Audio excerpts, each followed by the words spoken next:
It is important to understand the history of our country, to understand why is it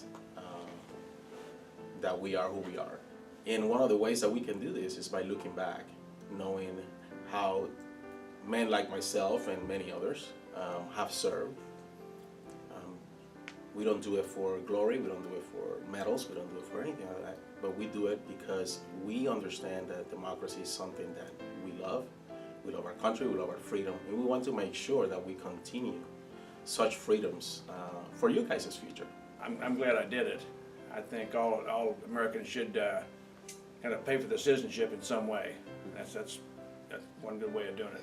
You don't be a career military or anything, you don't be Rambo or Sergeant York or anything, but you should do something for your country.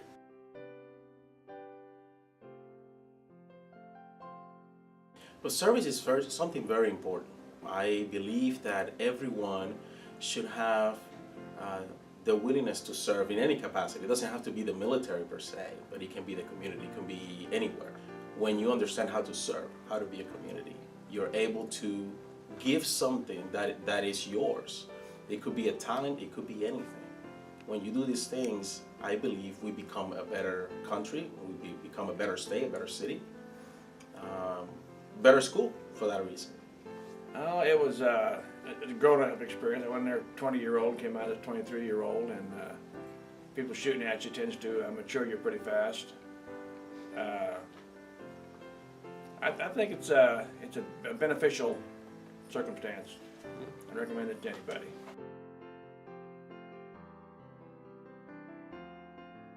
I'm proud I was there, but it's not something I think about every day. You know, it's 3 years out of my life. I think I owed the country.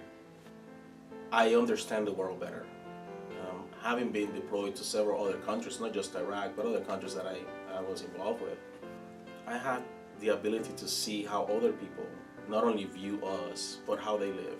It is important that we understand that is all that is around us and not just dismiss it.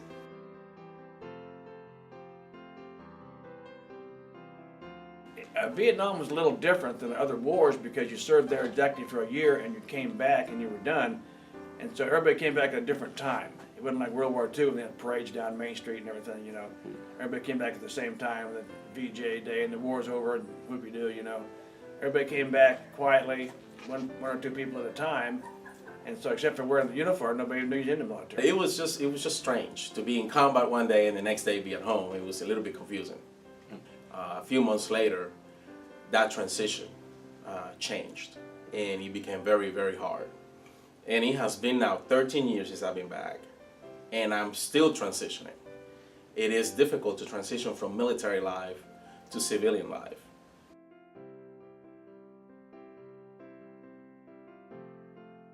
There's two impacts.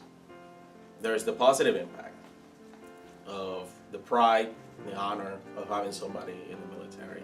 And the negative side, I don't want to call it such a dark side or anything like that, but we do bring the war back into our community. And it is a struggle. It is something that we deal with. Not every veteran does, however. I am one of the few that have had, not a misfortune, but I have a bit of that war that I live every day. However, that same experience has helped me to be able to connect with other people. It has put me in a position to be able to talk about the issues that are important.